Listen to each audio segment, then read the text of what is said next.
Esteemed ladies and gentlemen, I'm sorry that we are a little bit late, but you see the life is a little bit hectic during the biggest conferences. So I'm, as far as I'm representing the organizers, I ask for your apologies. Today we have fantastically interesting session dedicated to the destiny of business education and to the models of business school for the future, for digital economy, to meet the challenges of disruptive technologies and VUCA environment. And everything is changing really more than quickly. And I can say about Russia that recently in Russian press, there is a lot of debates connected with the dissatisfaction of the role and positioning of business school. And certain academic extremists, they say that in a decade, business schools would disappear and would be completely changed and by the corporate universities and training centers. And the rest of their content would go through the digital technologies to internet and would be used across the world. And from this point of view, I consider that our today's discussion about the model of business school for the future is of particular significance. And it is my pleasure and honor to introduce you to our outstanding speakers for today's session, Mr.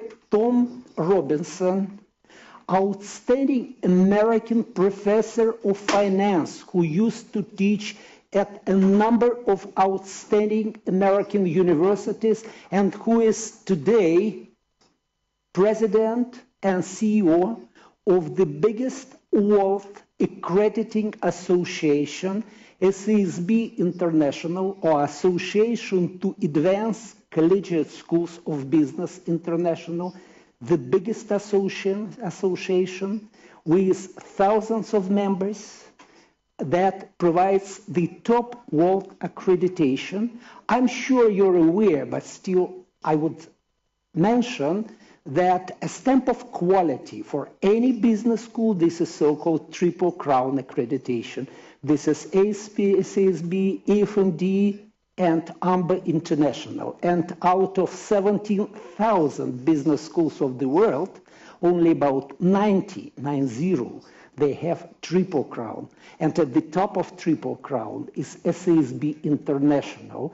As far as ACSB International is an association of collegiate university business schools, I kindly asked our speaker to think about those advantages which university business school potentially can have during the coming future.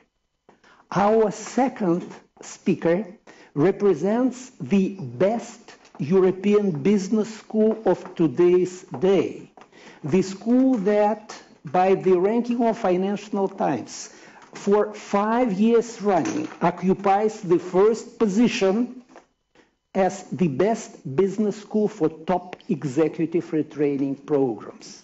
The school with absolutely magnificent and innovative, tailor-measured MBA and executive programs with small enrollment and with superb quality.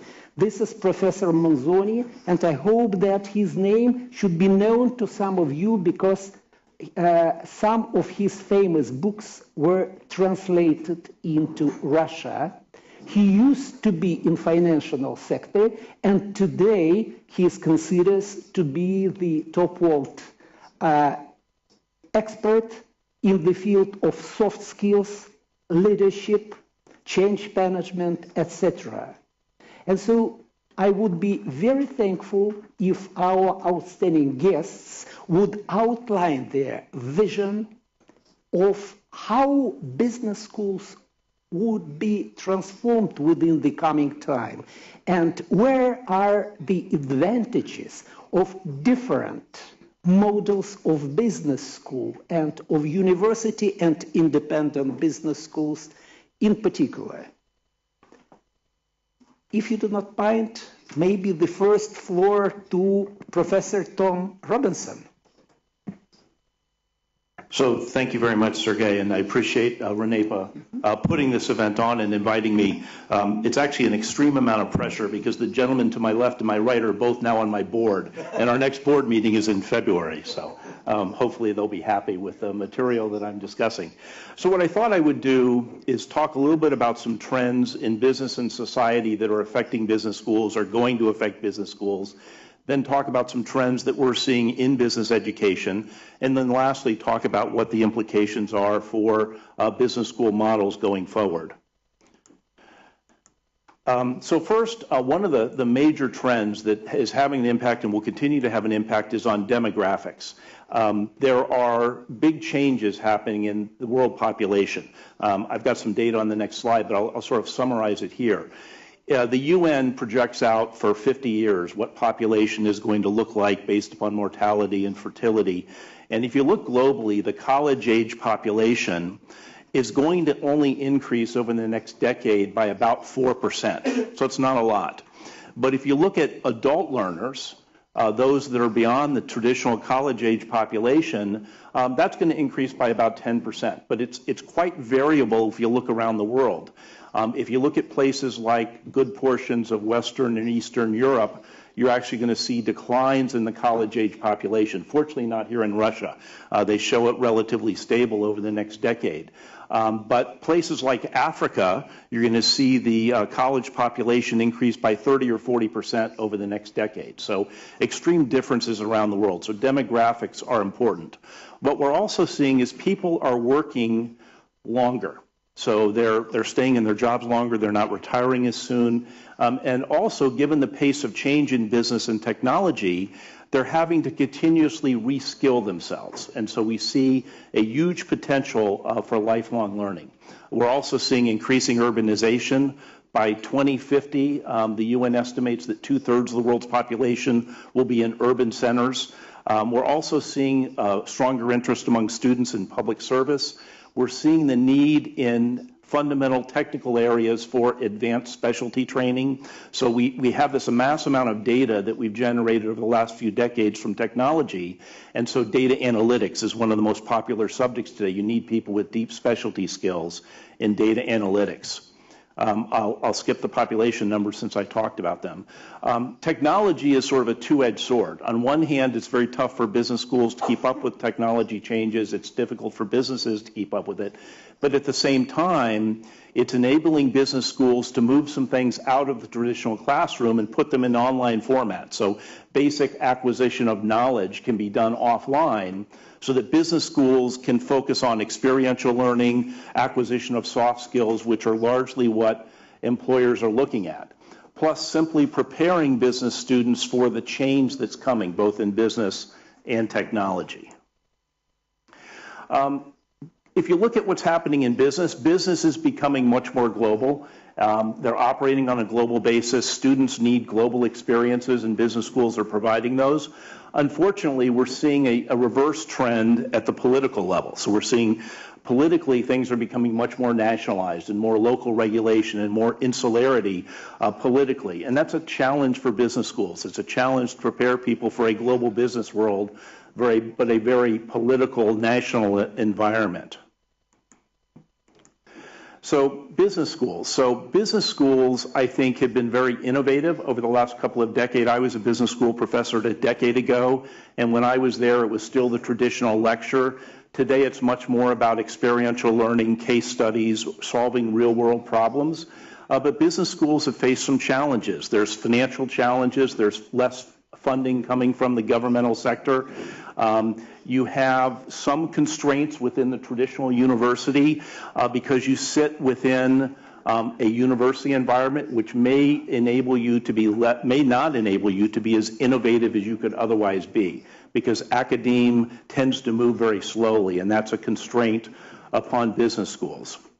On the other hand, we've seen a lot of advances in new programs, new ways of teaching, online learning, schools that have a computer lab where students are taking online courses and the computer can tell the professor when a student is not paying attention, so they know it's time to call on them, something you can do when you're teaching live very easily.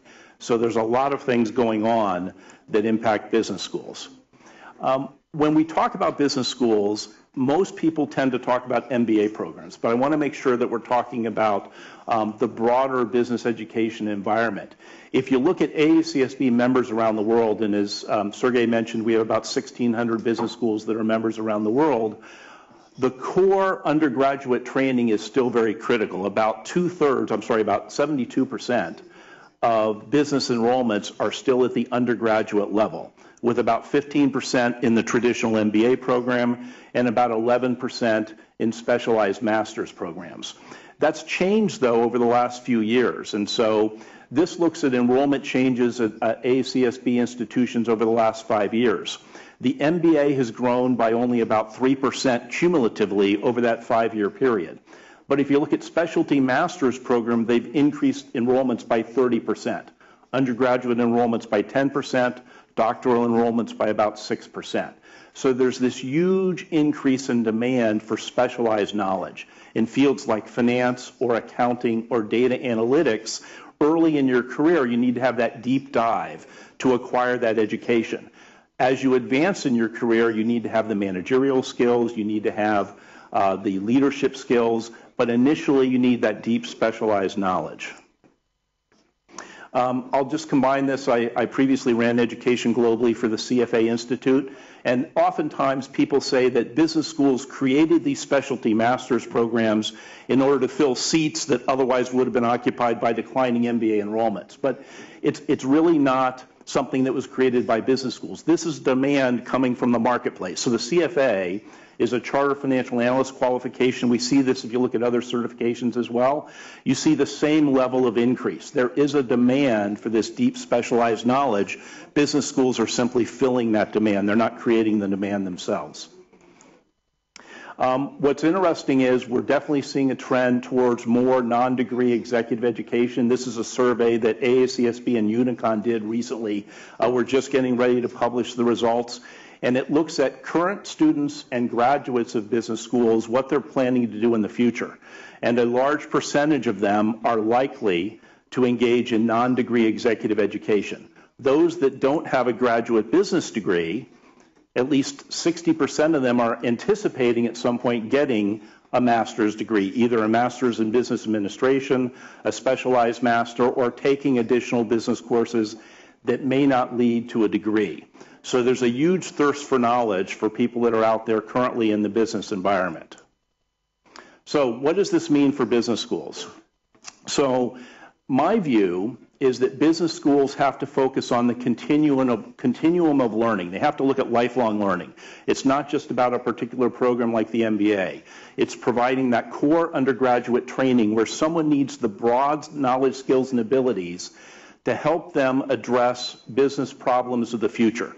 We don't know what jobs are going to look like specifically in the future, so they need a broad education, which may include subjects in the humanities. They need to be able to solve problems, not necessarily just have the core technical skills.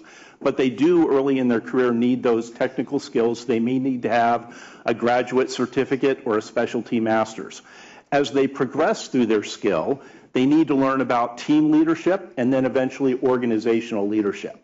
So we think there's a huge opportunity for business schools to take a overall collective approach to delivering lifelong learning in conjunction with the business community.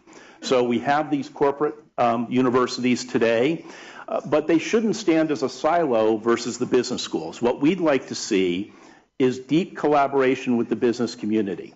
So individuals, they go to school, they go to work for an employer, they may stay with that employer 2 or 3 years and go to another employer.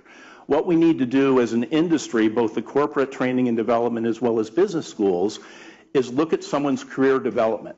How do we create a way to measure their cumulative qualifications, their cumulative learning, and create a learning path for them for the future? So what we see going forward is much deeper collaboration with the business community in providing executive education and other training and development.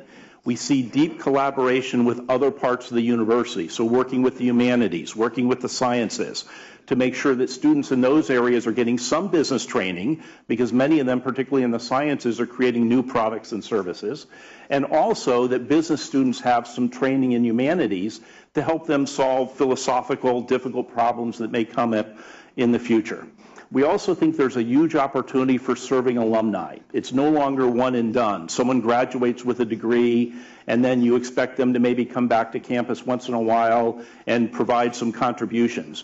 What business schools should be doing is tracking those people throughout their career and providing them with those continuous learning opportunities through a much longer career. Now, not every business school is going to want to focus on all aspects of lifelong learning. They may want to focus on a particular niche area. But as an industry, all business schools collectively need to be focused on lifelong learning. We think there's a huge opportunity to top off other credentials. So, for example, in the UK, if you have taken the CFA exams and passed them, you are considered to have the equivalent of a master's degree. But I can tell you, having written a large part of the CFA curriculum and having written the exams over the years, they have nothing about managerial or leadership capabilities. And so there's a need for those people to top off their knowledge and get the management abilities and the leadership abilities that they need 5 and 10 years into their career. So there's opportunities to create new programs that top off these specialty credentials and specialty degrees later in someone's career. And then one thing I'd like to see that Professor Manzoni and I were actually talking about right before this session is how can we work together to create a cumulative transcript that tracks someone's qualifications over time. Right now, the university is providing one for the schooling. Within a corporate training environment, they're providing just for the training within their corporation. But nobody's keeping track of adult learners throughout their career to look at what their cumulative qualifications are. So I'll stop there. Thank you very much, Tom. Following our tradition, before I shall give floor to another outstanding speaker, one question from the audience, if there are. If not immediate, my question and then your question. My question, in fact, is very, very simple. You mentioned that the growth of MBA programs over the last 2 years was about 2%, while specialized master programs with the duration of 1 year, the growth was 30%. Is that a hint of the society and of the market that maybe we have shrink a little bit the length of MBA program and to change the format? What do you think? And then your question. Yeah, so it's a really good question. So the 3% increase in MBA programs is actually the increase in all MBA programs. So it includes 2-year programs, 1-year programs, part-time programs, and executive MBA programs. We definitely have seen a trend. There are certainly a number of schools that have reduced the length of their MBA program. There is a huge opportunity cost to leave your job for 2 years of a full-time program. However, there's always going to be a demand for those programs, not from everybody. So I do think we are going to continue to see more part-time and executive MBA programs because the majority of people cannot take full-time away from work. It's just too high of an opportunity cost. But there will always be those individuals out there that learn best in an intense, immersive environment and are perhaps changing careers or looking to change careers and are willing to take time off to do that. So I don't think the 2-year MBA is going to go away, but I do think the proportion of MBAs that are done full-time over 2 years versus 1 year or part-time or executive is going to continue to shift. Thank you very much. And with your permission. But can I just? Yes, of course. But let's come back to this because there may not be room for as many suppliers at the prices that they practice as there was in the past. So I agree with you on the statements, but I think there will still be implications in terms of how many suppliers we see. But maybe let's come back to this. Yeah. Okay. Thank you. Sam? Could you talk a bit about the potential competitive nature of corporate universities, and if you're the dean of Yale and you leave to run Apple University, is this something that you're going to see? And then also with your superstar professors that can make so much money consulting and advising, will they eventually leave the business school landscape? Yeah. So I think it is happening, and it will probably continue to happen. The one thing that the corporate environment allows you to do is be much more agile than a university environment. Same thing with a standalone business school, can be a little more agile than a business school that sits within a university setting. There's cons on the other side. They don't have the scale, perhaps. But I think there is an opportunity to be more agile in the corporate environment. What's interesting, though, is that business schools and the university are very good at pedagogy and understanding how people learn and teaching them to learn. So what I would like to see going forward is more partnerships between business schools and the corporate university. So we don't necessarily have to have that transfer of talent from one to another. Let's take the best of the corporate university and put it together with the best of the business school. We can provide the pedagogy, and they can provide sort of the real-life cases that we need to work on and the current practical knowledge. Let's combine those two, really combining practice and theory. Thank you very much. We shall have an opportunity for open microphone. Please think over your questions. And now it's my great pleasure to give floor to our second participant of today's panel, to a great professor from IMD Lausanne, to Mr. Jean-François Manzoni. Thank you.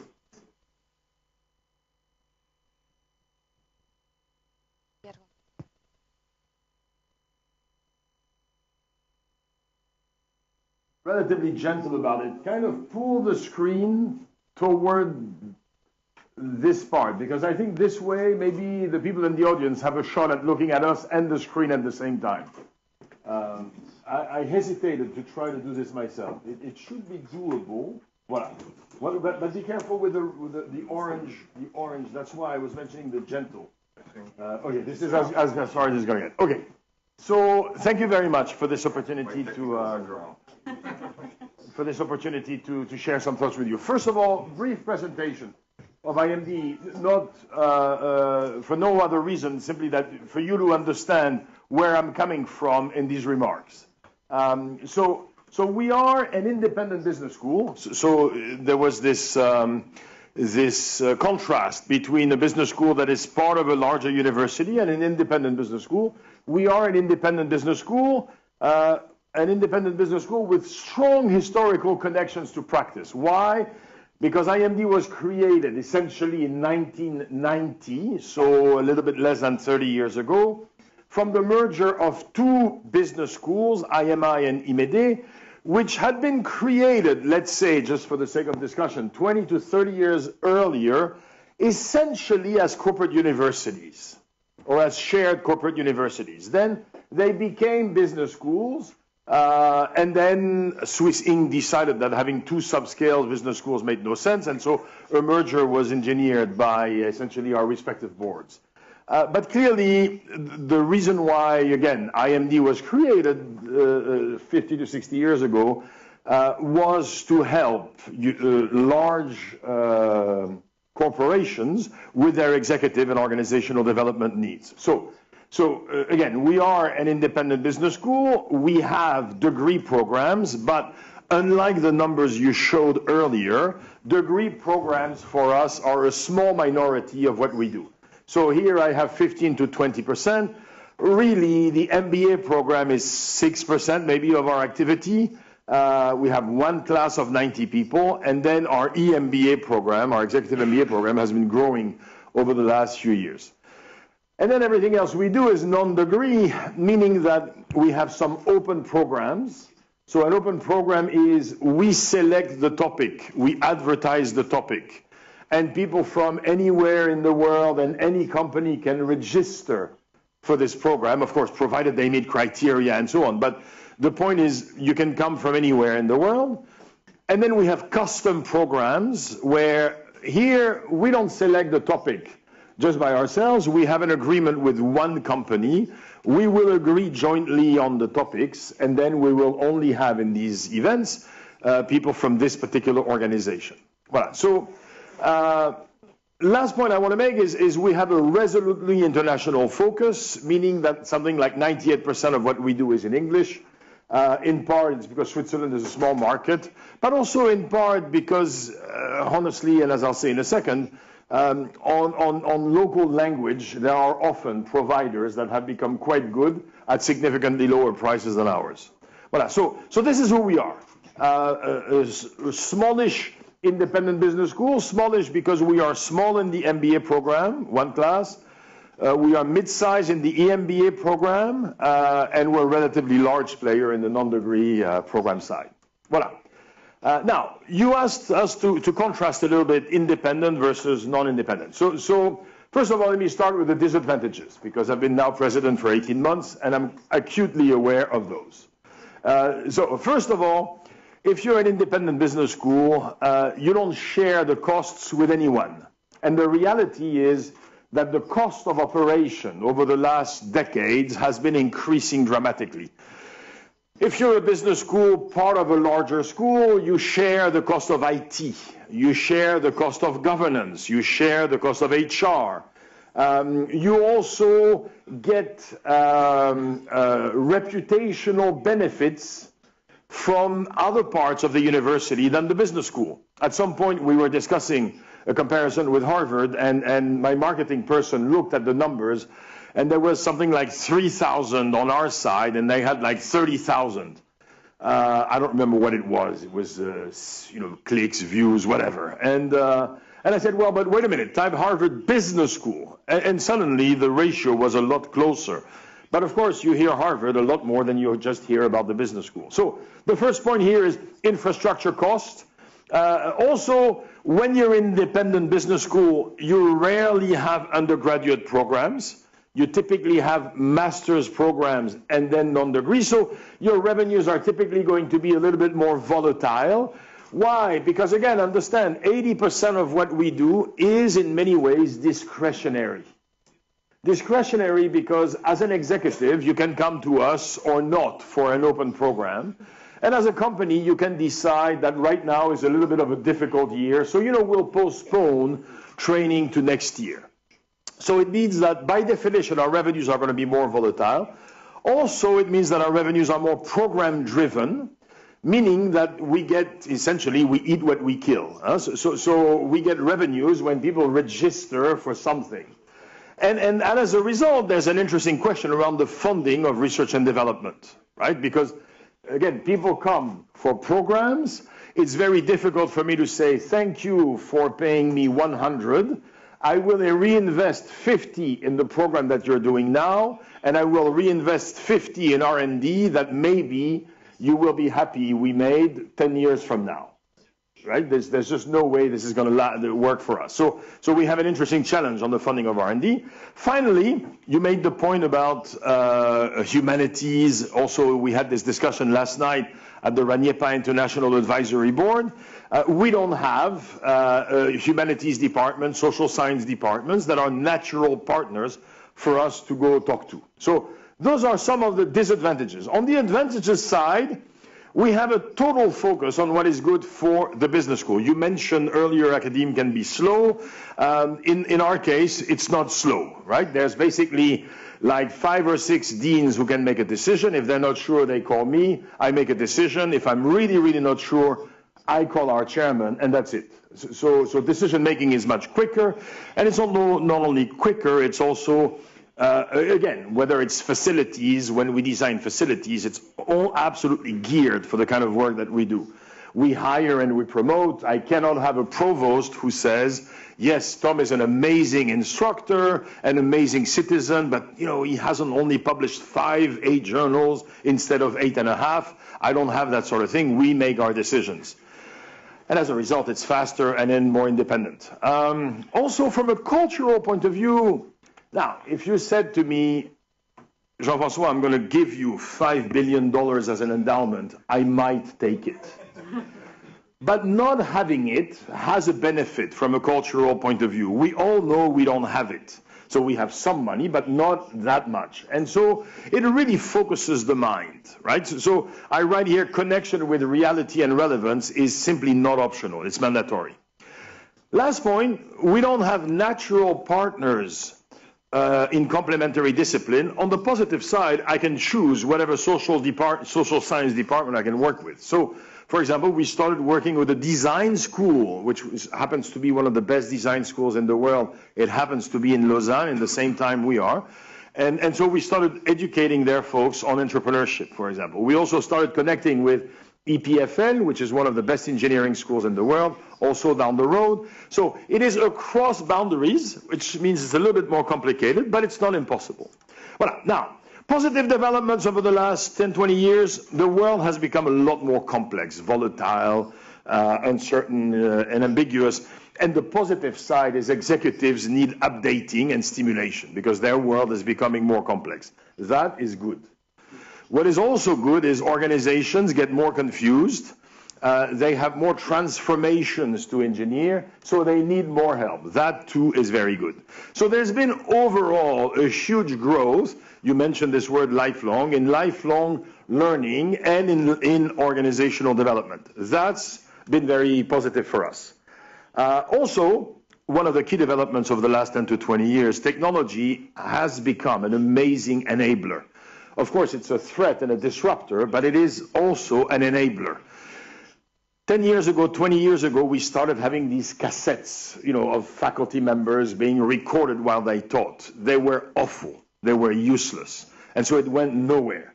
Today, there are outstanding quality material available at low cost. I'll mention this again in a second.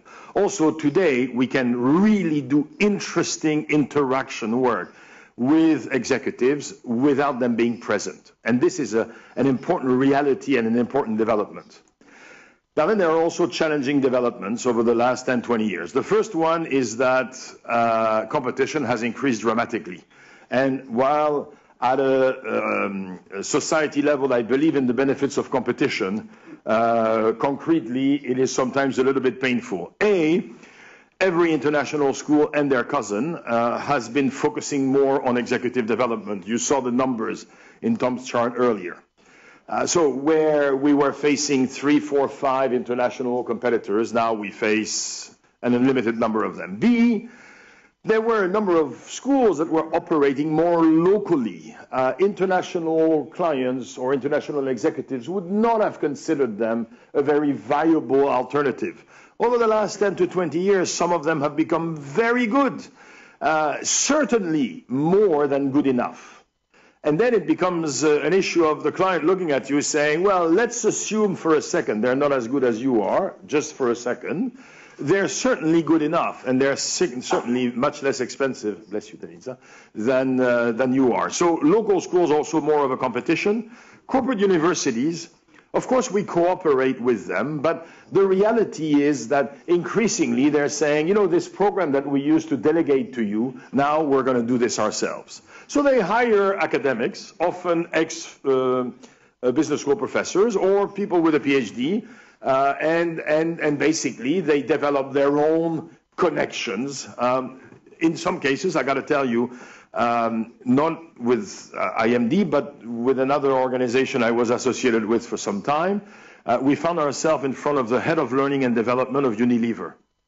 And he presented one of the programs that they had developed. It was as good as anything that we could do at that particular school. And so sometimes they're better than most business schools. 4, we have technology-based providers. Again, I mentioned the access to extraordinary material. Conferences, support/networking groups. Last week I was with the top management team of a large company. For some reason, I got access to a page from the HR director. He is a member of a network of HR directors. They charge him $60,000 a year just to be part of that network, to show up for stuff. $60,000 is basically our most expensive exec ed program. He pays this every year. There's no training. It's just they're being connecting. It is not a competition in terms of the features that we offer. It is definitely a competition in terms of the benefits that we offer. Finally, and the worst, is the competition for professional service firms. Specialized executive development firms. They're not the toughest. Search firms. Today, there is not one custom program bid where we're not competing with Korn Ferry. Not one. In particular, because the guy in charge of Korn Ferry used to be in charge with us. And 3, of course, the strategy firms. For 25 years, I wondered what the heck McKinsey was doing, not being in our field. I guess after 25 years, they figured it out. They are now, basically, when we put on our pants in the morning, there they are already. So the competition with professional service firms has now become totally intense. Two, our clients are becoming ever more demanding. And again, I'm going to say this in a positive sense, not in a negative sense. Individuals are, as you said, under huge time pressure. I remember a time where a program I was associated with, again in another school, was 10 times 2 weeks. It became 8 times 2 weeks, then 6 times 2 weeks, then 5, then 4. It is currently 3 times 2 weeks. So it has gone from being a 20-week program over, 2 years to being a 6-week program. Every school has been facing this shrinking of time frame. Growing demands in terms of relevance. Again, a few years ago, you could do stuff, and if it was not immediately relevant, you could say, trust me, in 2 years, you'll be happy we did this. You really face an environment where within 15 minutes, either you conquer them or iPhones come out. And it is really very, very real. In terms of engagement, again, you can't talk at them for very, very long. And in terms of entertainment, let's be frank.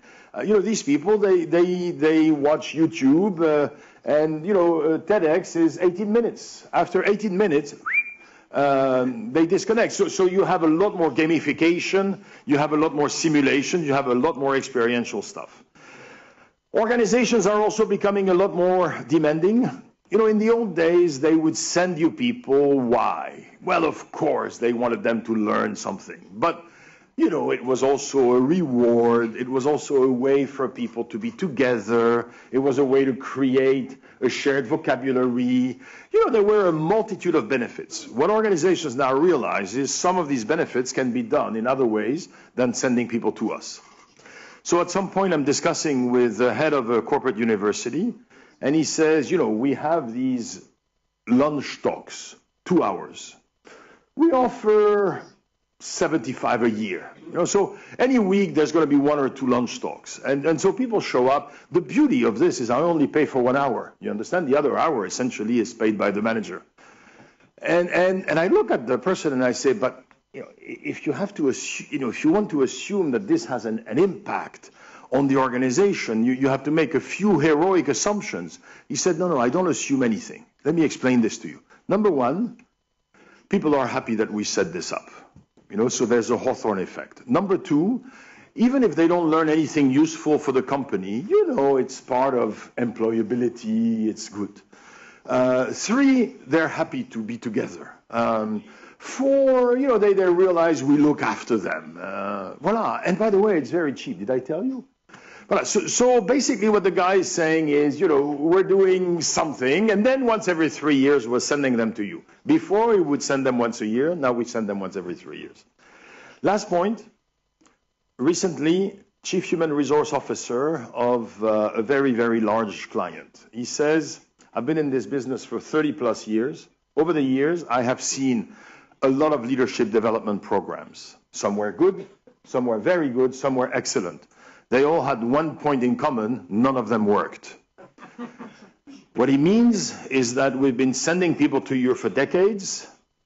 When they come back, they're full of energy, they're full of drive. They say, oof, my mind has been stretched, life will never be the same again. But when we wait for a month or two, life is pretty much the same again. So you folks have not been producing sustainable behavioral improvement. And unfortunately, they're on to us. The last aspect, and I think this is why I wanted to mention this, I think that we also live in a world where there is a growing importance of brand. Number one, because you have these rankings everywhere. Everywhere, everybody and their cousin is producing rankings. In a number of cases, we send them information. In some cases, they produce these rankings without us sending them anything, whether we want to be part of it or not, whether we think that this makes any sense or not. So you have this proliferation of rankings. And obviously, these things tend to stick. The other aspect connected with the importance of the brand is you have these people that are constantly overwhelmed with all sorts of stimulation. And so at some point, it just becomes complicated. There's just not that many schools I can remember, so I'm just going to remember 1 or 2. So I think we live in a world where the brand matters a lot. So what will business schools have to do? You mentioned it. You had in one of their things, so let me make it bigger because I think that that's critical. I think that a number of business schools will go shop. particularly the ones with limited brands. Because even at the undergraduate level, why do people come? They come to get an education, to get a stamp on their forehead, and to get a network. The stamp on their forehead matters if there's a brand. The education I can get online, and I can get online much cheaper, and I can get online much cheaper with an aggregation of certification, as you said. The network, hey, there's so many other networks these days. So I think that a number of business schools will go down. For us, what this meant, be rigorously strategically focused, is it really meant to say we're going to focus on impact.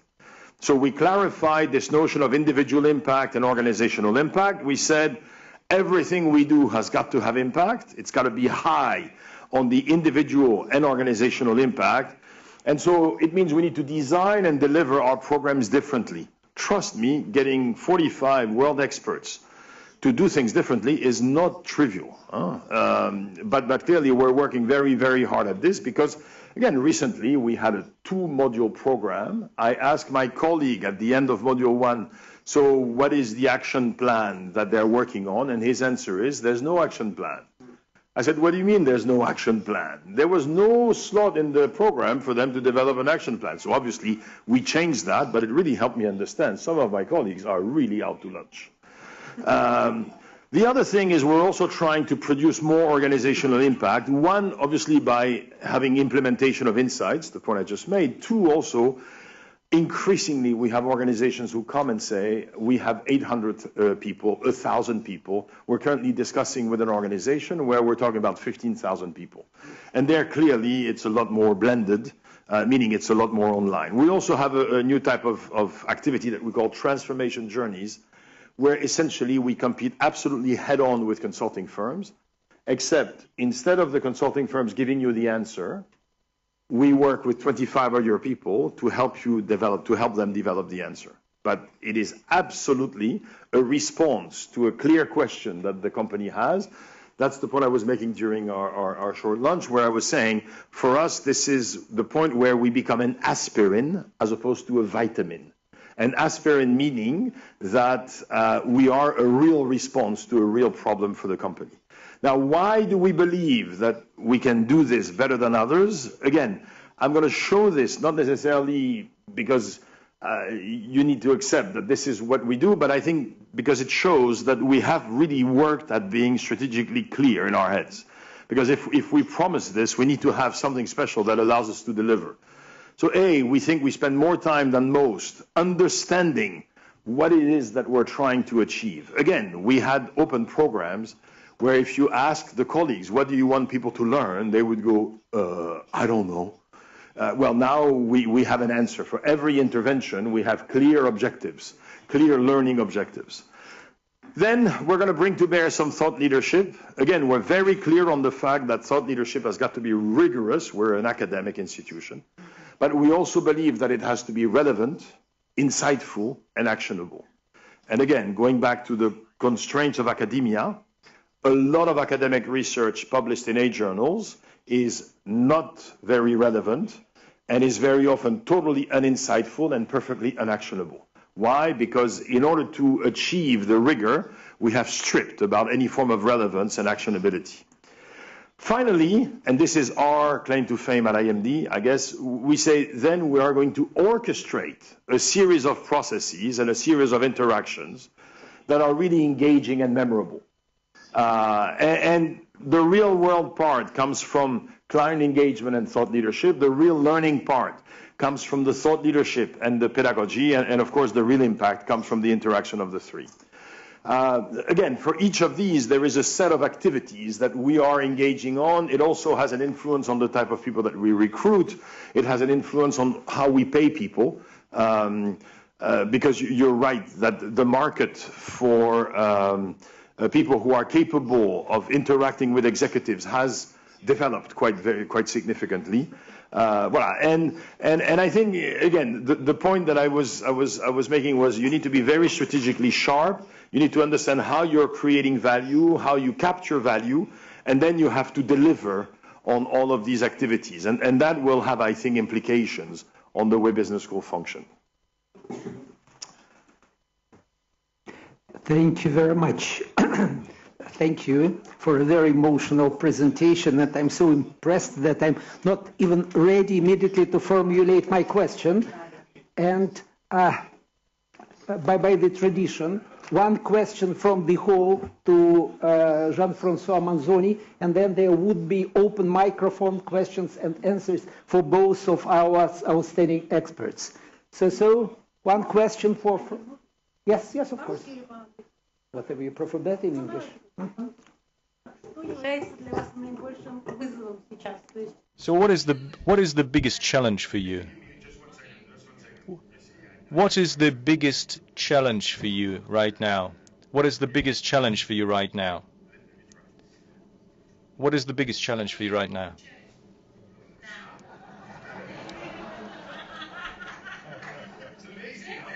Amazing.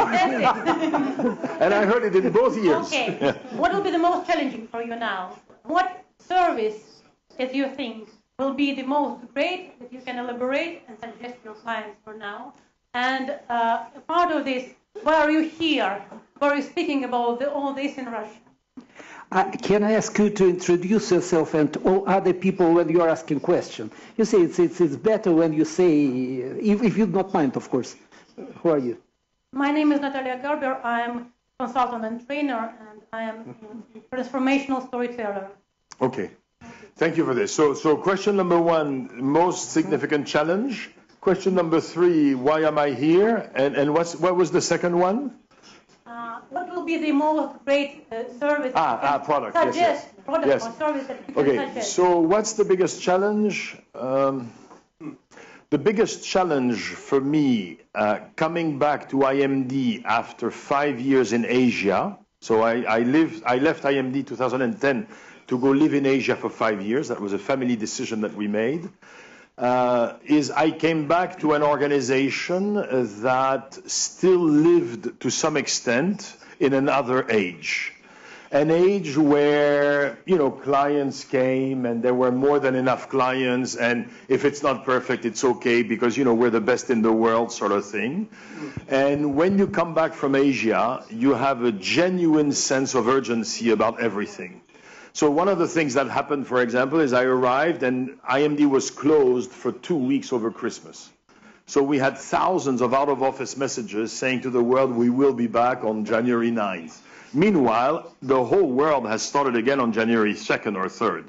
Right, so that was my biggest challenge. My biggest challenge has been, for any of a number of reasons, I realized that the world has changed. Some of my colleagues had realized it, a number had not. If any of you have come to Lausanne, you will see that our buildings are magnificent. The view of the lake is stupendous. The lunch is quite good. And so on a daily basis, it is not entirely clear that we live in an incredibly competitive world. So the challenge has been more organizational than strategic. But after the organizational came the strategic one, which was, and so in that world, how will we compete? So what I showed you, we didn't have 18 months from now. The product is the transformation journeys. So very clearly here, we have something very unique. We can take 25 to 30 people. We're going to design a journey for these folks over 6 to 9 months. And in 6 to 9 months, they will come up with extraordinary recommendations that will change the way the company does business. And once this is done, they will stay in the company, as opposed to move on to the next consulting job. So for us, transformation journey is our future. Why? Because again, it is an aspirin, not a vitamin. Why am I in Russia? So I'm going to tell you exactly what I think at the risk of sounding naive. I believe that business can be a force for good. And I profoundly believe that when people do business together, they find it more practical that compete on the business scene as opposed to on the military scene. I believe that Russia is a country that from a geopolitical point of view has a much more significant impact than just their GDP. And I believe that if we can be part of helping Russian organizations to be very competitive, we will be making a modest but important contribution to a more effective business world and a more peaceful world. At the risk of sounding naive, that's why I'm here. Thank you. Thank you very much. Well, dear friends, yes, your question to both of our speakers. Ladies first, and then you. Natalia, if you please. Only please introduce yourself. Thank you so much. Natalia Evtikheva. Natalia Evtikheva. Business Elite. Thank you for your coming and thank you for the very interesting discussion. My question is about the corporate universities. Do you think that it is real that corporate universities can dislodge the business school in the nearest future from the business market? Thank you.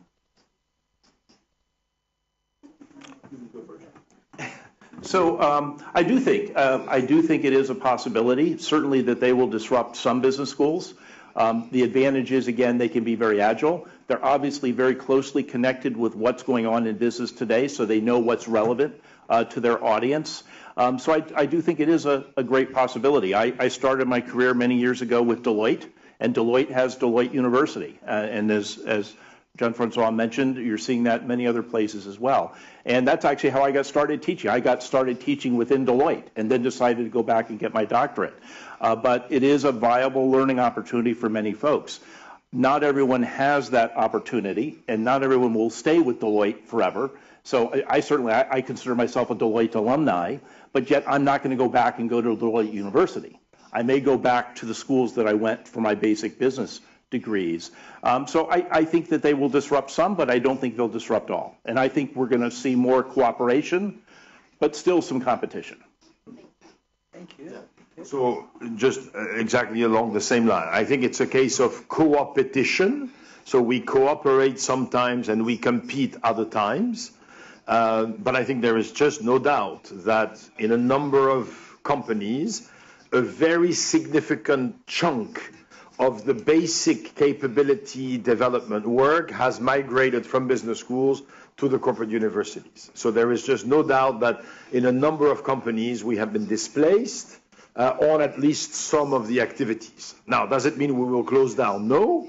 But it means that we have to reinvent ourselves and we have to find ways where we cooperate. And again, we are increasingly creative about it. So we have a relatively unique program which we call Orchestrating Winning Performance. It doesn't matter, but it's a very energizing program with lots of options. And so what we do is we partner with corporate universities where they have some module of their own. They send people to orchestrate. They use our open program as a part of their custom program. So again, I think it's a case of cooperating where we can, but in novel ways, because some of these folks are really good. I worked with GE at Crotonville in 99 and 2000. Let me tell you, I learned a lot.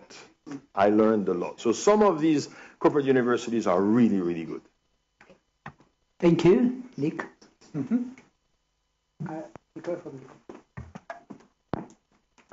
Thank you very much.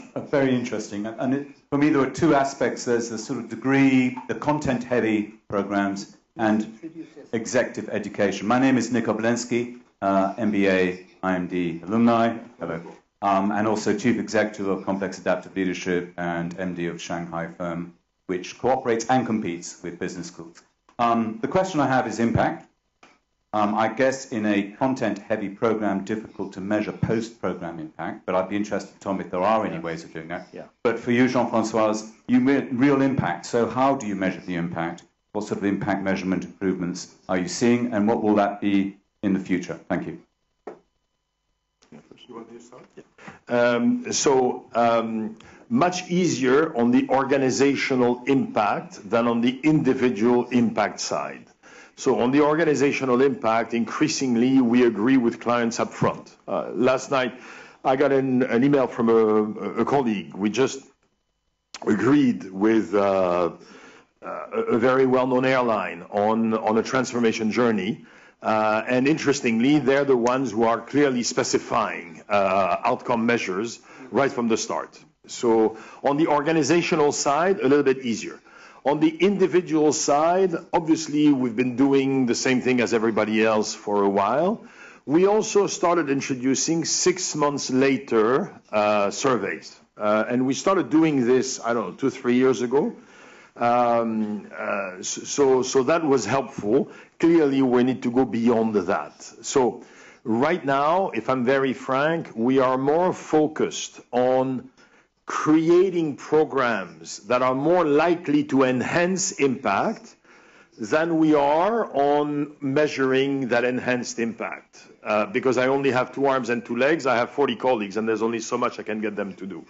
But we are also rolling out a new learning management system, which will include the possibility of specifying a lot of educational objectives. And so I would say that within 3 years, I would say at the maximum 5 years, but more likely 3 years, we will have impact measure on specific competencies relatively generalized in our programs. I don't think we have that much longer. By the way, just again to be clear, recently I gave a speech at one of our key clients. And they were talking about an intervention that they designed themselves with their, let's say, corporate university.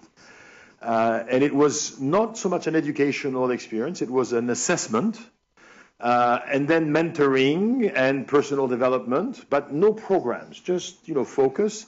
And then 9 months later, another 360. So they had 360, assessment 360, 9 months later. And basically, they have statistics on what happened after 9 months. So I came back to the colleagues, I say, guys, we do a program for these people. They said, my colleague said, yeah, it's a great program. I said, do we measure impact? I said, no, not yet. I said, by the way, these people, when they do stuff themselves without us, they have impact assessment. So again, when you have clients that can do impact assessment at half the price or a third of the price of what you charge them, you got to realize that the world is changing on you. So I would say we've got 3 years, 5 years max on the individual level. At the corporate level, we're really working on it. So it's a fantastic question. I'm glad you brought up impact. So when I started as a faculty member, to date myself, around early 1990s, the accreditation standards were largely focused on input measures, in particular one input measure, which was the quality of your faculty, and almost solely focused on that. We've substantially revised our standards since then. In fact, just 3-4 years ago, we issued our newest standards, which focus on 3 things: engagement, innovation, and impact. And on the engagement side, what we want to see is we want to see that the faculty are engaged with the students. We want to see that the faculty and the students in the business school are engaged with the business community. And by being engaged with the business community, they're continuing to innovate on their programs. So they're creating programs that continue to stay relevant to provide the business community or the nonprofit community with the knowledge, skills, and abilities in the students that they need. And then, most importantly, all of that should lead to an impact. So what impact are you having on the students? What impact are you having on business organizations? And what impact you're having on society? Yeah. And Jean-Francois mentioned this earlier. We actually changed our mission when I joined the organization a couple of years ago to transform business education for global prosperity. We think business education has contributed greatly to prosperity. In fact, if you look at the UN Sustainable Development Goals, or the Millennial Development Goals previously, and you look at where the most impact was achieved, it was in countries that had a high level of trade and investment. So business contributes to society, and we think it can contribute even more. So we're increasingly looking at impact measures. So we want to know how your students are being placed. We don't necessarily want to know their salaries, which is what the ranking looks like. We don't want to look at salaries. We want to look at they're going for jobs that may be transformational in the non-for-profit or entrepreneurial space or a corporate environment. Want to see how they're performing. Where are they 3-5 years down the road? How do they perform when they take professional licensing exams in accounting and finance and other subjects? So we're trying to move our standards continuously towards more output measures and fewer input measures. And impact is extremely critical. And again, we have to be more clever about it. Some things we have to do differently. Others, we can leverage things that we do. Very quick example, we're redesigning the career services module for our MBA program. We will have 2 short presentations of the candidates. So they will do a first video presentation of themselves, let's say in month 1, and they will do another one, let's say in month 8. we're not doing this to measure impact, we're doing this just to help them see that they improved. As we were discussing this, one of them says, wait a minute, there's a guy named John Antonakis at the University of Lausanne who actually knows how to code videos for leadership effectiveness. So basically what we're going to do is we're going to contact John and we're going to say, can we use these videos which we are making in the context of helping them present themselves more effectively to find a job? Can we use these to also have some form of impact measurement? So in some cases, it's really us being more creative about how we use some of the experiences that we already generate. Thank you very much. That is the ladies first, and then you. Thank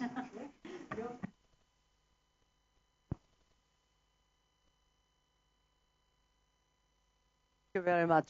I have a question, a comment, and an information. Information is that I was very happy to hear from you, from Jean-François, that you were talking about competences. We made a research in Siemens. I'm president of Siemens Association, and we made a research in 11 countries about competences. And I shall be very happy to share with you what we were covering. It's nothing really very new, but it is still quite new. Which 10 competences are very important and around which we should build our education.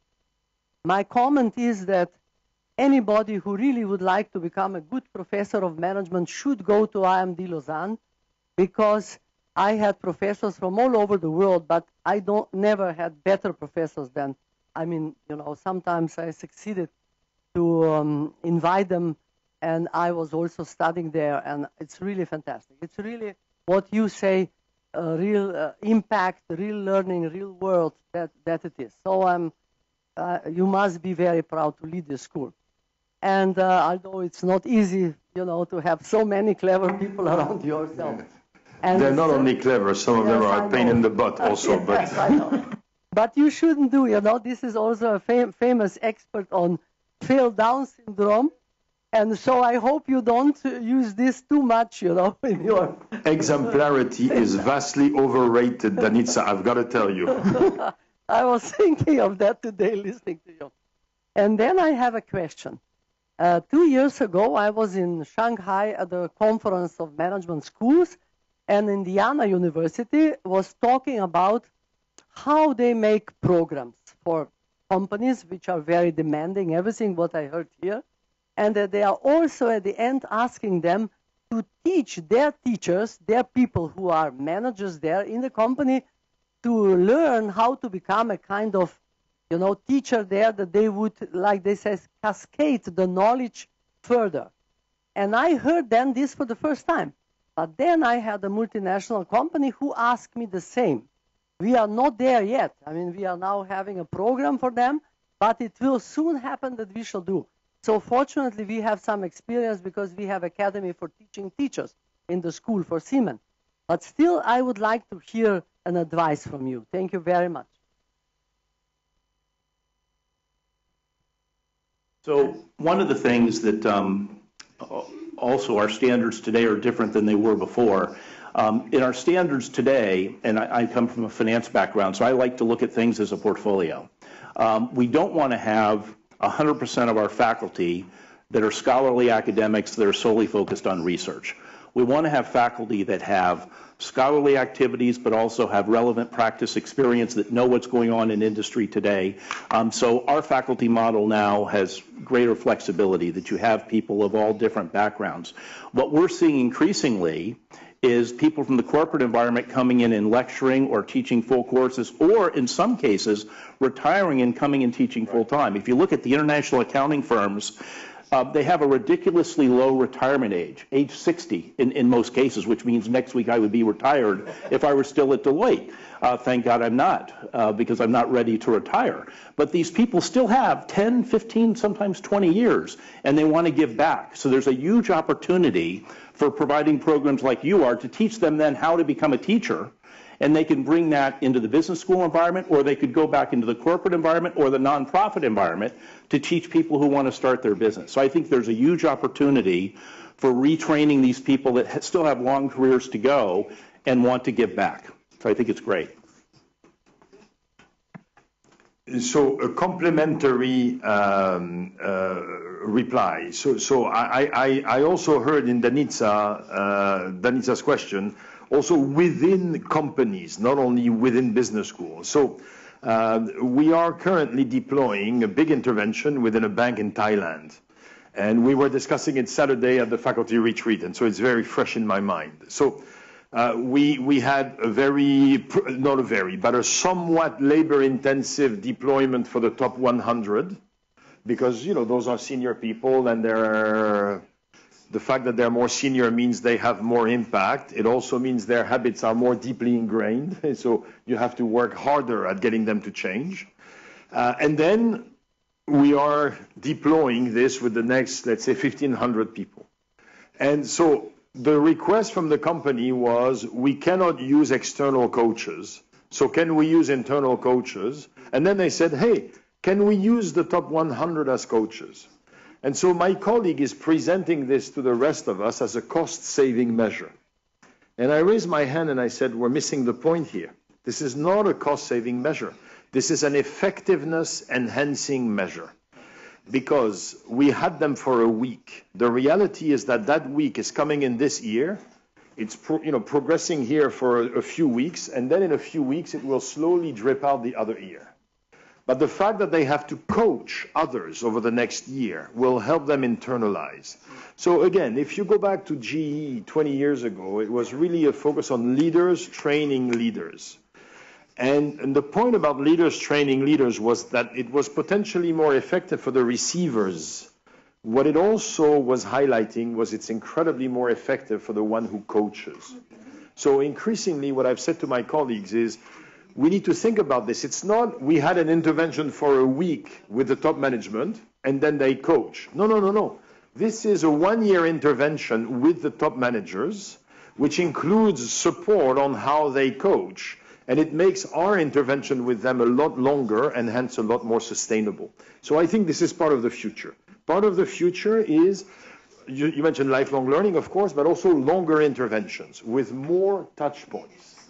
Because neurons that fire together, wire together. And so we need to touch people more repeatedly over longer periods of time for the neurons to fire together more.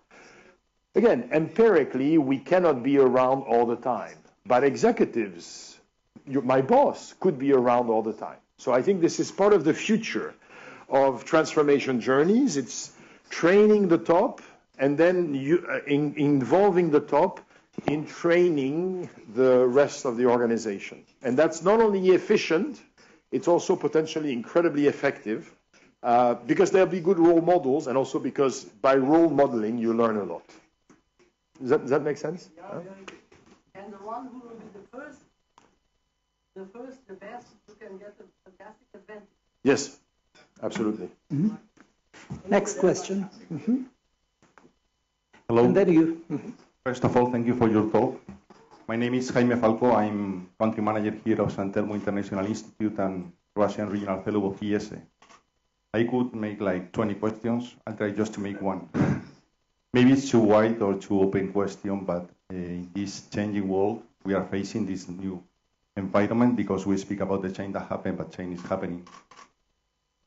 I think almost every day we face like a different and new situation in emerging markets. As business school, our experience as IESE has been looking for people for many years in emerging markets to bring them to our business school, helping business schools in those countries, developing business school in those countries. And we appreciate that competition is growing really fast. I'm speaking overall about executive education, not MBAs. MBAs are everywhere. But also in executive education, we see that competition is growing really fast, not only because of corporate universities or specialized companies, but also because these business schools in emerging markets are growing and are making things quite well in a short period of time. And adaptability, that many times is an issue for us because of big structure, because of tradition because of those people that say, we used to do this way the last 50 years, you are not going to change this. But for these new schools, it's many times easier. So I know it's really open question, but what do you think about this? Thank you. About competition from emerging markets? Do you want to? I'll sort of start, but perhaps not from the aspect of competition. I think that maybe you have more clients or more accredited schools in those. Yeah, so we have, as Sergey mentioned, we have about 1,600 member schools around the world. Most people think of us as a U.S. organization, but in reality, more than 50% of our members today are outside the U.S. And so we have member schools in 100 countries or territories around the world, because I have to remember Hong Kong is not a country. It's technically something else. And so we're seeing a lot of activity, particularly in emerging markets like Latin America. And what we have to understand is there isn't one model that works around the world. Different models work differently in different countries. So, for example, in Latin America, we see many more practitioner teachers. Yes. As opposed to scholarly academics. It's hard to create doctorally qualified faculty, but those teaching faculty do fantastic, and I think in some cases are bringing more relevance to the classroom. What we like to see is organizations like Claudea in Latin America, Rabe, Seaman, who get together and share the best ideas with each other. And sometimes those best ideas are coming from small business schools in emerging markets. Sometimes they're coming from big world-class institutions. What's really refreshing for me in the business school environment is while they're competing, at the same time they're cooperating. Through these regional organizations and global organizations, they're sharing what went wrong, they're sharing what goes right, and they're sharing their best ideas. And it basically raises all ships. We get better and we improve the quality of business and management education around the world. So there is competition, but there's also a refreshing amount of cooperation with business schools around the world. In the late 80s, I was at Harvard with a number of ESA-sent faculty members who are now, of course, as old as I am, but back then we were quite young. And one of the things that they were already doing was visiting some of the organizations that ESA helped start or helped to develop in Latin America. So indeed, this has been a strategy of ESA for years, in fact, for decades. You remember I mentioned these local schools, right? They were my number 2 competitor. I'm not going to use one from emerging markets. I'm going to use one from France. In 2000, there's a school in Paris called HEC. It's arguably the best French school, French school. It's now a very international school, but in 2000 it was still by and large a very French school. To give you an idea, HEC charged in French francs what INSEAD was charging in euros. So you're looking at a 1-to-7 ratio. In 2000, HEC called me and said, would you mind coming to do a day in a program to help us? I asked the dean of INSEAD, can I go? And he said, yeah, sure. I mean, it was basically go help the poor parents, you know?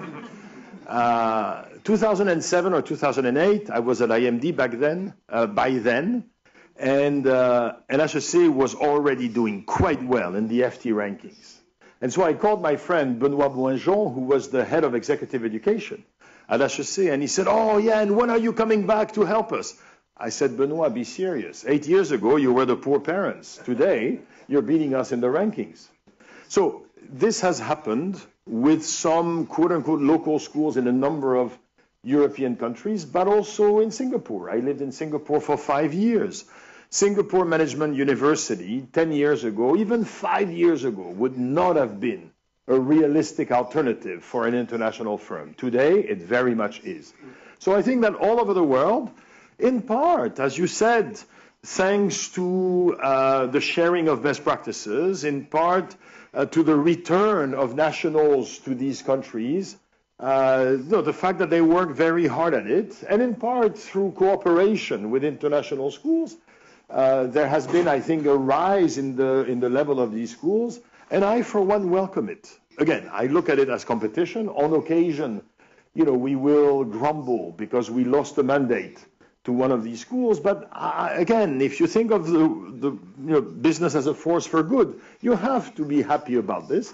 And then you have to look at it and say, where can we cooperate instead of just competing? So one of the things I've said to my colleagues is there's a number of countries. For example, right now we're having a discussion in the Kingdom of Saudi Arabia. And my point has been, instead of us trying to grab the whole thing, let's partner with a local school. Let's help them develop, a cadre of individuals. And A, it will be more efficient in the short run, and B, it will be tremendously more effective for the world in the medium run. So it's a reality. It's a costly reality, but it's a good reality. Thank you very much. Andrei? Mm-hmm.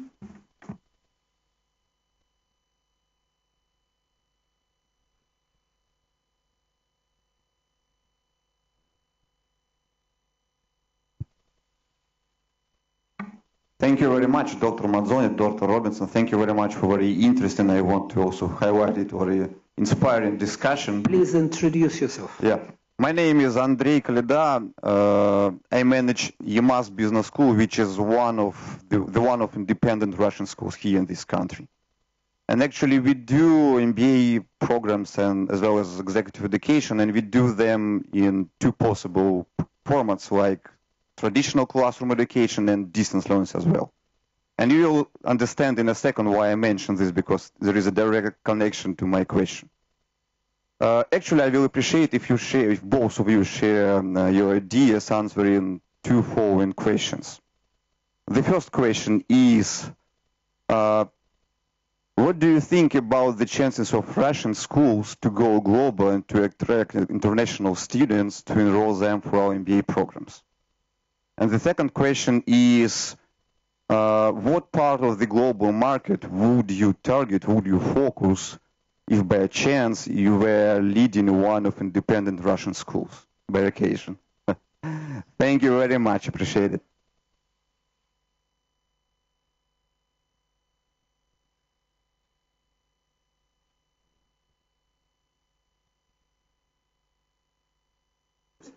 Okay.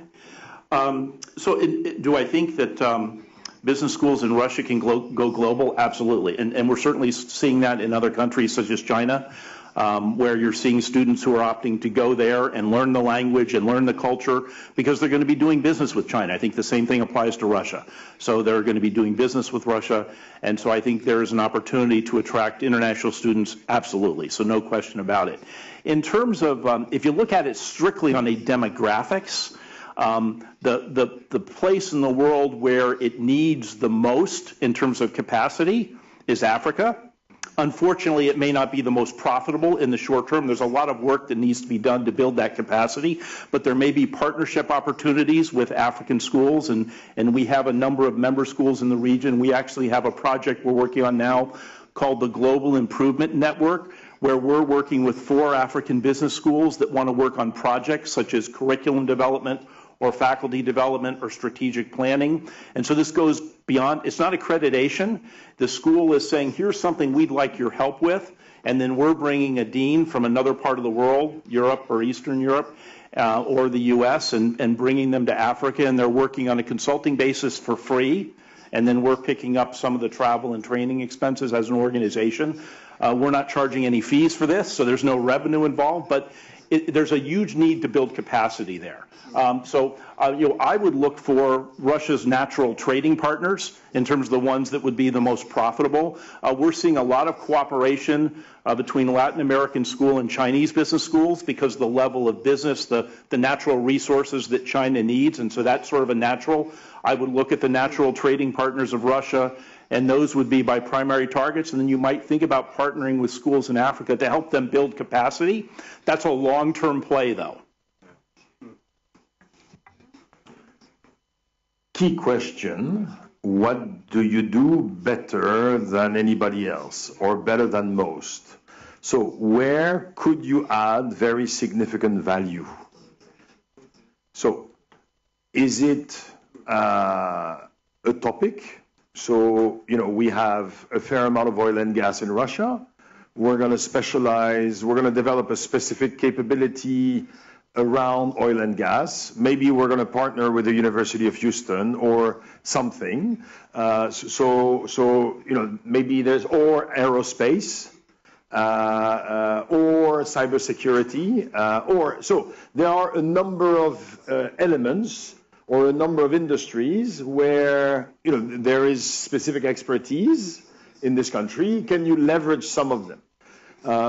Are there some countries that are very frequent partners for you? So maybe you can partner with somebody in that country because it would be reasonable for some of their best students to want to have a joint degree with you.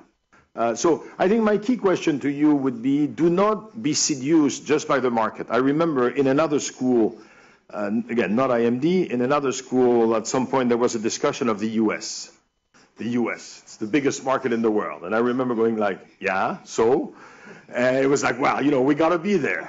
And you look and you go, there's already people there.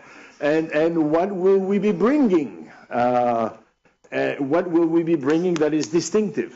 We know that, right? We teach that in strategy. What's your distinctive competitive advantage? So we have here Marat from Skolkova. One of the ideas at Skolkova a few years ago was this notion of we're going to have a specialty around the BRICS, right? And around entrepreneurship. Okay, so that's, again, one possibility. I'm also looking at Danica, who's creating a school with a very strong regional focus, right? With Central and Eastern Europe, at least at the beginning. That was one of your shticks, right? It was like, look, we know Central and Eastern Europe better than anyone. Voilà. So, key question, you want to go abroad, you want to do stuff, what do you do better than anyone? If you can't find something you do better than anyone, honestly, you're going to have to compete on price, right? So find something that you do better than anyone.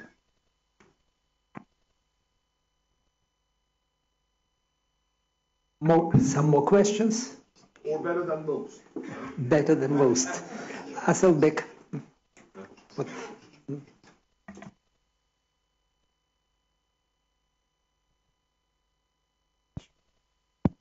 Thank you very much for coming to this part of the world. We was at a very long trip. First, I would like to get, if it's possible, for free, your advice. Асылбек, представься, пожалуйста. Yes, I am Asylbek Kozakhmetov. I'm a president of Almaty Management University. Yes, probably only member of AACSB from Kazakhstan, probably. We have around, on the annual basis, 600 MBA students. And during crisis, it's 80% of them paying by themselves, about 20 by companies. But when time is good, growing economy, it's opposite. 20% paying themselves and 80% paying the companies. And what is the dilemma? When the company is sending these people, after 2-3 years, I know 50% of them will leave from these companies and will establish their own entrepreneurship companies. If I tell them directly that information, they will not send me. If not, maybe I am not fair. What I have to do?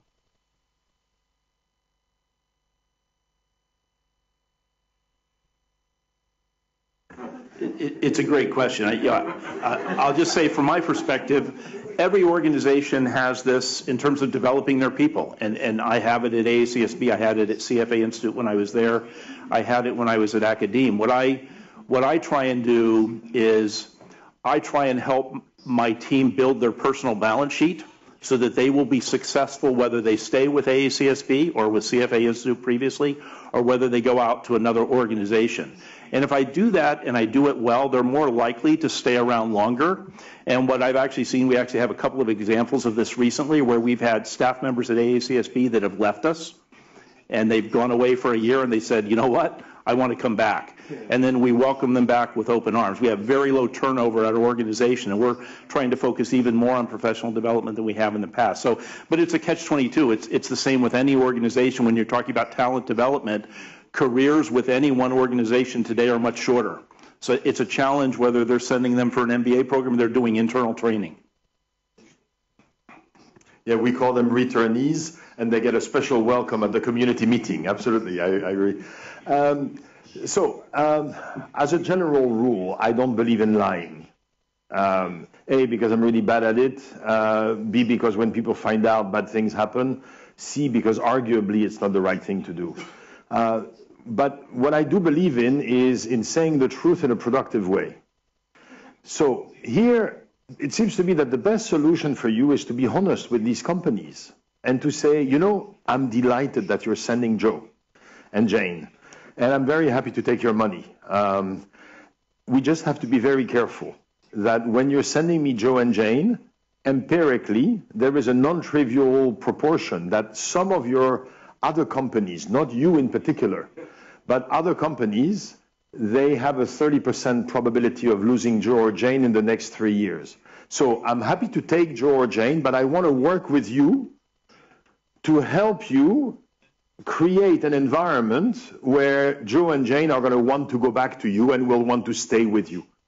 So I would propose to you, I'm not going to say to make this a business, but to make this part of the service that you offer to these companies. And say, you know, we're going to educate these people, but you've got to be clear. Once we've educated them, they have alternatives.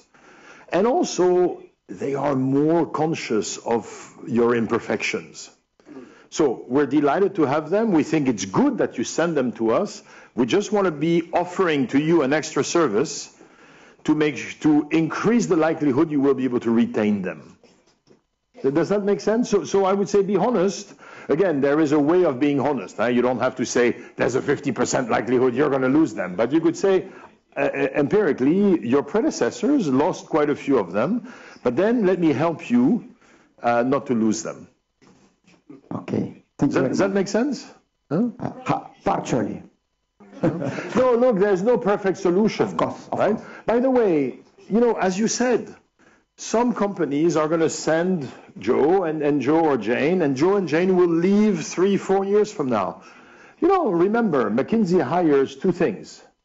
They hire future partners and future clients. So it's also very possible to say to these companies, you know, you sending us people in the MBA program is part of your employer brand. One of the reasons you were able to attract 10 other people is because you sent us Joe. So maybe Joe left. Okay, so that cost you $50,000. But on the other hand, you were able to attract 20 others who are hoping to be the next Joe. So again, I don't think you're cheating anyone. I don't think you're abusing anyone. I think I would say, let's be honest, but then let's also give them a chance to maximize their return on investment by being conscious of their employer brand and also by increasing the likelihood that they will retain people. I should think about reimbursement for these companies by other people. Sorry? I should think about reimbursement for these companies by other MBA students.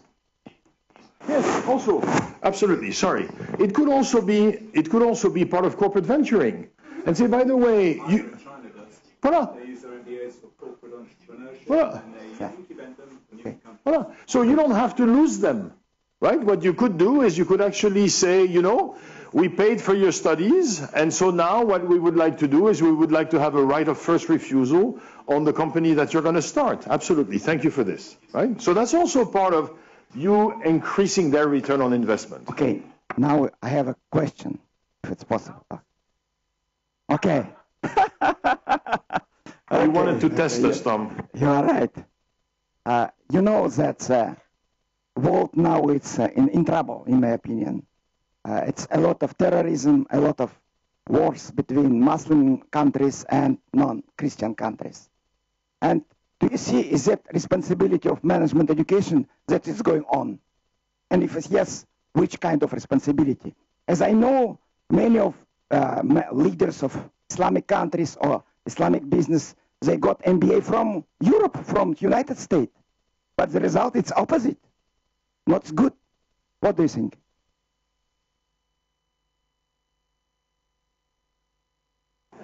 Okay, so point number one, I think that because someone got an MBA in one school or another doesn't necessarily mean that that school has got to carry the burden of all the actions of that particular individual on the positive side or on the negative side.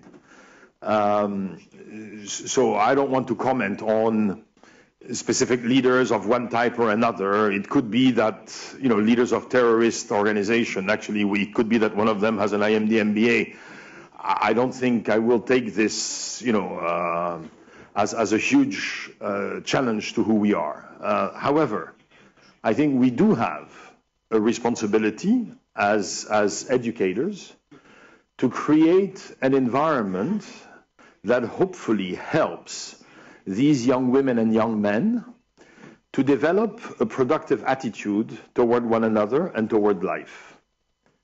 At IMD, we don't teach religion. We teach business and we teach how to be successful in the business world. We profoundly believe that to be successful in the business world, it helps to be tolerant and inclusive and compassionate. And that's what we emphasize. We try to celebrate various religious traditions. So we have celebrations for not just Christmas or Easter, but we also have, I think, a Muslim celebration, and we have a Hindi celebration. We probably also respect Yom Kippur. So there's, you know, we try to show respect toward religion, but more than that, we try to show and encourage respect toward other human beings, toward life. And we try to encourage, as I said, tolerant, patient, and inclusive attitudes. I think that's our contribution to creating open-minded leaders who will then try to create more humane workplaces. And hopefully this will help. You are describing what you are doing. Yes. My question was, do you have responsibility for that not good situation as a management education? I'm going to tell you, sir, what I tell my kids. I don't worry over spilled milk. I don't lose sleep over what my predecessors could have done 10 years ago. I am already overwhelmed just trying to do my best today. So I try to learn from the past. And then I learn from the past to do my bloody best today. My only action, the only time we have to act is today.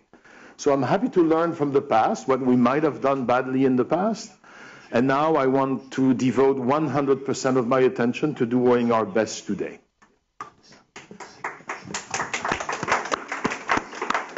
So if I could add in, I think it is our responsibility. And in fact, it's one of the reasons we changed our mission. It's one of the reasons we've always had inclusion, diversity, and social responsibility in our accreditation standards. We increased that language this past summer. We've increased the importance. I know there's a panel on diversity here, I think, on Thursday. We know that diverse communities and diverse boards and diverse leadership teams make better decisions. And so we think it is our responsibility as business educators to teach about the importance of inclusion, diversity, and social responsibility. And if we instill that in the students today, hopefully the world will be a better place in the future. Thank you very, very much. And for those who are very much interested about the problems of social responsibility as an information, I want to say that tomorrow we shall have a special session dedicated to prime principles of responsible management education. And it seems to me that somewhere there at the back rows, Jonas Hertel from the United Nations organization was present. He would be one of the participants. He especially came here. He's representing the organization that is trying to scatter those principles across the world. And so I invite all those who are interested of the questions of social responsibility and sustainability to come to this session and to participate in the discussion. Natalia, во сколько она у нас? At what time it is? 3:30 tomorrow. Please check the timetable. It would be here, yes? At the 200, yes. At that particular room. So we shall continue this discussion about social responsibility. And now one more question, because we're coming to the end. Yes, please, Sam. Sam Podolicchio for NAPA, but I also run executive school at Town University. I have a question about the brand stamp scholarship. So we partner with a lot of your peers that modules for EMBA programs. So Essex and Anaheim, they'll come to DC, we'll run that module. And these rising executives would much rather hear debate coach President Obama than they would for the David Smith Professor of International Relations. And I'm wondering whether or not the classroom's going to change and the mix of your faculty is going to change. And if you could hire the debate coach for Obama for $100,000 at Unilever, it's still going to be cheaper than if you bring them into Washington, D.C. So will there be actually more of an emphasis in your faculties on scholarship, or do you think you're going to start to make these adjustments and increase the relevancy, whatever that means for the classroom? So I'll start with, I mentioned earlier, the faculty model became much more flexible in 2013. So we only have 3 years of data, so it's not a lot of data. It's a very short period of time. If we looked 3 years ago, the faculty that we would categorize as scholarly academics, which in my day was 80 or 90%, 3 years ago was about 77, 78%. What we've noticed over the last 3 years is that's ticked down to now about 75%. That may not sound like a lot, but what's increased are the instructional practitioners, the folks like the debate coach for Obama would be in that category, as well as scholarly practitioners, those that are teaching full-time and doing scholarly activities like writing articles. They may not be the same type of scholarly output that a PhD faculty would generate, but it's contributing to the creation and dissemination of knowledge. And so I do think that trend is going to continue. I think we are better off with a diverse portfolio of faculty that have some who have very good intellectual capabilities to create new knowledge, and others that are really good at disseminating knowledge, and more importantly, what's currently going on in the business community. So I would expect that trend to continue. Again, let me try a complementary answer because I agree with everything you've said. When I started in this business, there was zero respect in good schools for being a good pedagogue. I mean, zero respect. In fact, it was a negative respect. I remember being in a meeting with one of my ex-deans. I have had the misfortune of winning the teaching award 3 times over my first 2 years. And there were 27 non-tenured faculty members in that room. And he looked me straight in the eye while talking to the other 26, saying, we don't want non-tenured faculty to excel in the classroom because we know what it takes to excel in the classroom, and we don't want you to do that. So that's the way it was 25 years ago.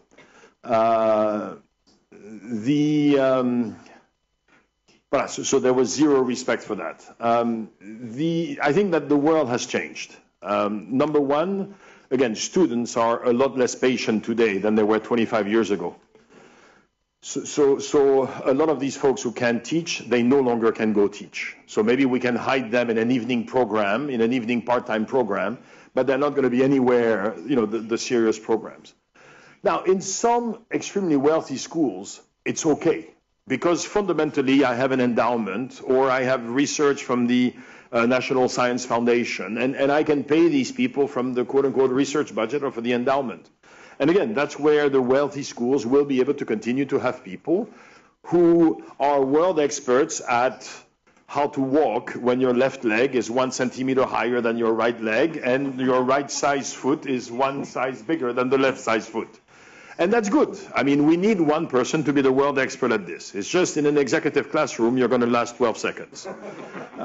So again, I think you will see more of this separation between these schools who can afford that kind of stuff, and then the rest of us who can read about what they do 5 years earlier than we could.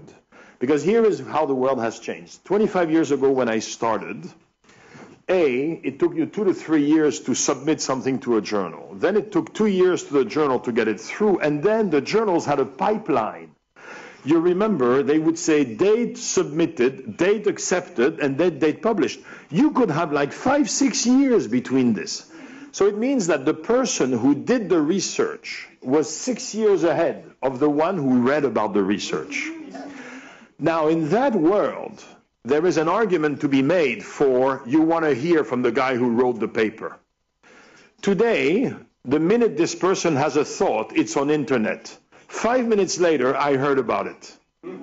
10 minutes later, my folks, who Denitsa made very generous comments, are very, very good at understanding what matters, what's relevant, and then at creating a pedagogical process around it. So maybe not 10 minutes later, but 3 days later, we can integrate this in the classroom in a way which is a lot more effective than the person who actually wrote about this, because the person who wrote about this hasn't thought about how do I communicate this. So I think that's the point that you made, right, in terms of this separation. I think this is particularly true, frankly, at the undergraduate level. I think I was always worried, or I never understood why it took 3 PhDs to teach a basic accounting class, you know. So I think we will see more of that. We will see more respect for pedagogical skills. And we will see, I think, more of, as you said, a differentiation, in part because research has become a little bit of a commodity. And it is much easier to share today. It doesn't mean it's less important. It doesn't mean, it just means it's easier for somebody who is pedagogically inclined and who knows the literature well to integrate it in a very effective session. They don't need to have written the paper. This is called, if I may, this is called agility. Yes. Because we talk so much now in the companies about agility. But the school should be agile. And so your guys were very agile.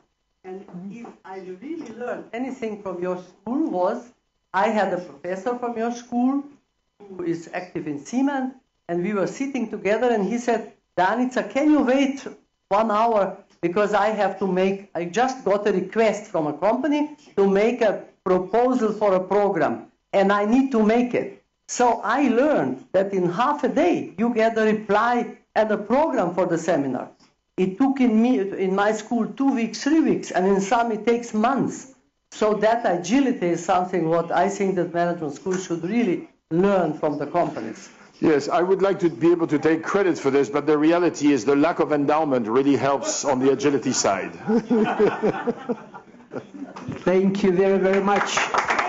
Dear colleagues, it seems to me it was a great event. I shouldn't make too much of comment. And what I like most of all about business education, about business schools, this is called enrichment through sharing. When you are participating, when you are saying, when you are learning, when all of us, we are becoming richer, we start thinking about new things, especially when we have outstanding opportunity to meet gurus of today's business education of the world. Let us thank our great professors, Professor Robinson and Professor Mazzoni. Thank you very, very much, gentlemen.